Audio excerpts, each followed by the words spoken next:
when we were laid off, people, you know, went on all different directions looking for work and stuff. But we found out that Local 46 was trying to start up a residential wiring apprenticeship. And so we went and applied for that.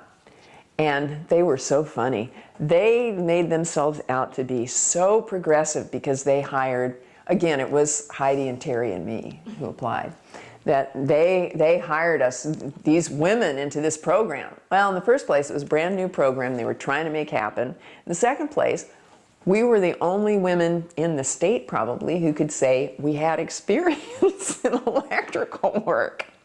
So, you know, big deal, they hired us. But so we went to apprentice classes and were doing house wiring.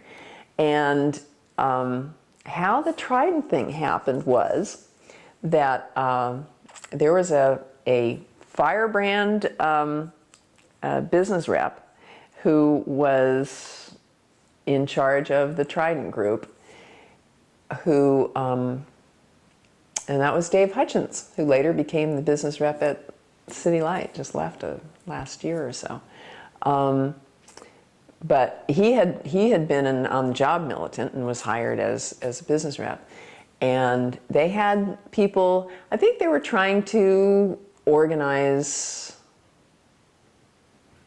no, it can't have been they were trying to organize because all the people there were, you know, it was a union job site. Anyway, they had some kind of dispute with one of the contractors out there, and he fired a bunch of the union guys. And so Dave was a very smart man. He did something that we were urging the union movement to do for years, and nobody but him ever picked up on it. Use affirmative action against them. He'd heard, I guess, about these women in the residential program, and he happened to call up Terry and say, hey, we got this situation and I want to scare the employer by sending you out on the job site. Are you willing to be, you know, kind of a guinea pig? And so she thought about it and probably talked it over with Clara, who was a strategic genius, you know, and decided, okay, let's do a little negotiations here. Yes, I want to go out there because I want to learn this work.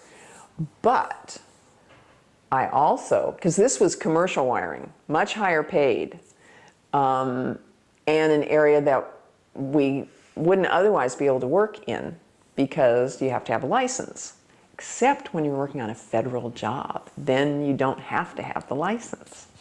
So she goes, yes, I really want to help you out here, but I want your support too. I want you to put the word out among the guys that they should help me and train me.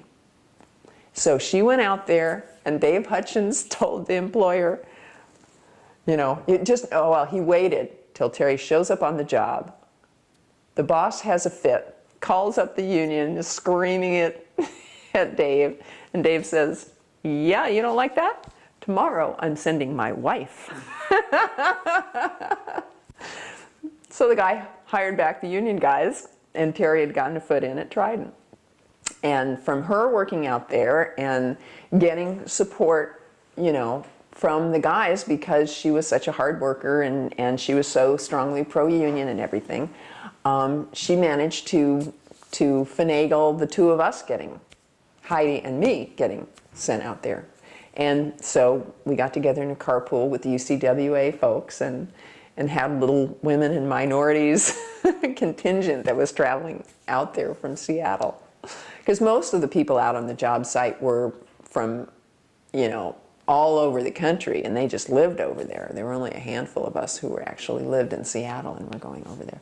And most of us were breaking into the trade that way, through the back door. We didn't have a license. We got sent out on the D book or something of the union, you know, when they had nobody else to send out and they still had some jobs, we could go out there.